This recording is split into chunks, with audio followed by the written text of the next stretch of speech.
Welcome back to We Be Kids again. This morning we were out in our garden and we were doing a fun nature activity called What's on Your Patch. It's something that we've posted over in the nature activities section, so you can go over there and check it out if you want. But basically what we do is throughout the year we look at our little garden and we try and identify the different plants and the different insects and the different flowers that are all showing up in our garden. Now we were doing it this morning and we noticed that there is one flower which is absent from our garden, which has been here for many years before, and that flower is called the forget-me-not. And the forget-me-not is one of my favourite flowers. It has these beautiful blue petals with a little yellow centre, and you often find it growing in gardens or along the edges of woodlands.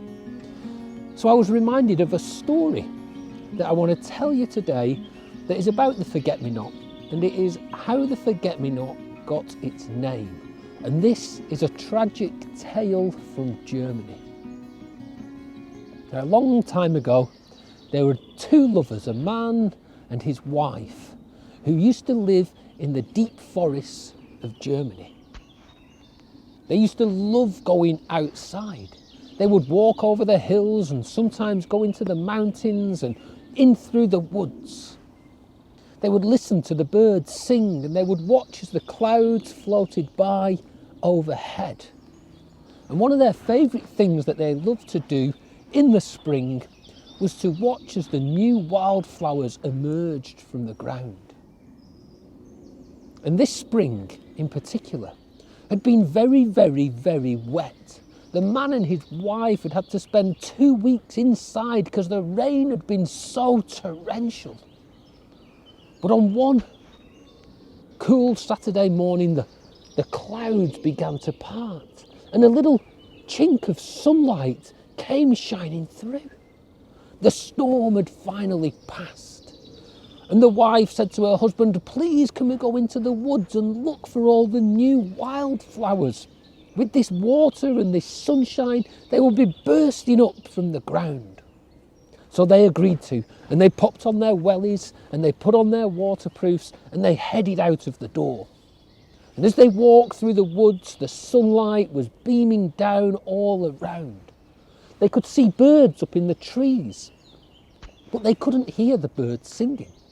And that's because the only sound that could be heard in the forest that day was the roaring river. After 2 whole weeks of torrential rain, the river was at its maximum capacity. The water was gushing down, taking rocks and boulders and broken trees with it. And as they wandered round, they started to notice flowers. First a violet, then a hawkbit, then a dandelion, then a daisy. And then the husband said to his wife, look over there by the riverbank, one of our favourite flowers." And he ran over and she ran after him.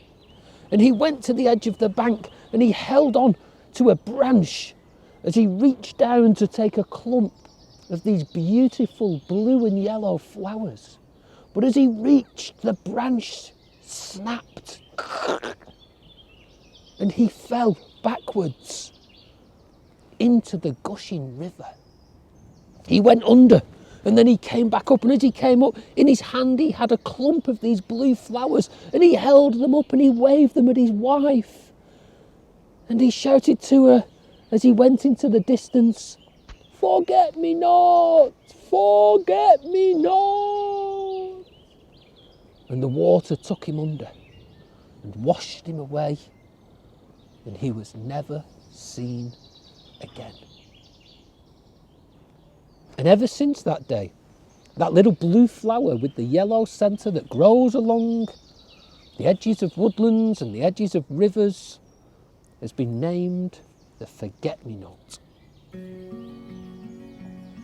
So it's a tragic tale, that one, all the way from Germany, and a sad tale, but it's a nice one about how the forget-me-not got its name.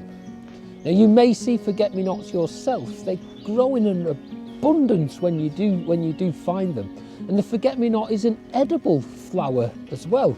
And in the past we have used forget-me-nots to decorate our salads, and we even made some cookies with forget-me-nots as well, which is also over in our nature activities section. So I hope you enjoyed that sad tale about how the forget-me-nots got its name. Hopefully you'll go out and have a look for some forget-me-nots, but that story is also a nice reminder about river safety. And when the rivers are in full flow after big storms, it's always good to stay clear from the water's edge. So thanks for stopping by for this week's story. We'll see you again sometime soon at Weedy Kids. Bye!